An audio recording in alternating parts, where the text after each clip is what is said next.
Otherwise, would they not have ceased to be offered, meaning the sacrifices?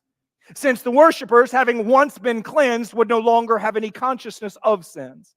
So I think that this is a great and obvious question. If those sacrifices had worked, if they had cleansed Israel of their sin, why would they have to keep being offered? And the answer is not because the people kept sinning.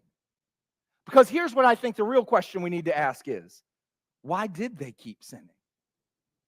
Right? If this is the scene you live in, the smell, the aroma of sacrifice, the sight of blood, the constant producing of perfect, spotless lambs and rams and bulls, giving the best all the time to pay for your sin. If that was actually working, why did it need to keep going? Why did they need to still have sacrifices? Why did they keep sinning? I think the verse tells us they kept sinning because they still had a consciousness of sin. So now we have another question. What does that mean? The Greek word for consciousness means moral consciousness. Other translations help us to understand it a little more. Some translations say that they would no longer feel guilty. Others say that they would no longer fear punishment. Here's what I believe the author is saying. If those sacrifices could have made them perfect, the worshipers would have believed that they were forgiven.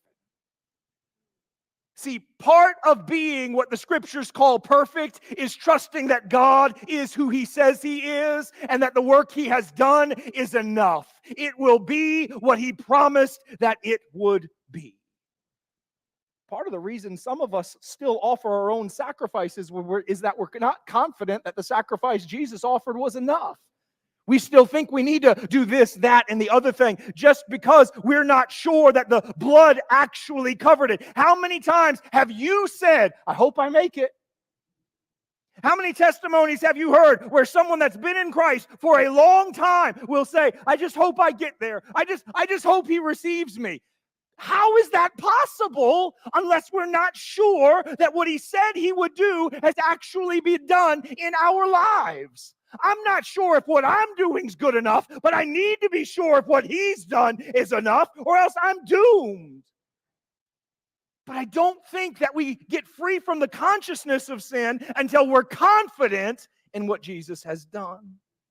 See, Israel they knew by the repetition that the goats and the bulls couldn't save them. They knew that their effort wasn't ever going to be enough, that they still didn't belong in God's presence, that they still couldn't peek, much less go behind the curtain. And here's what they really knew, that if the sacrifice offered wasn't enough to save them, it certainly was never going to be enough to change them.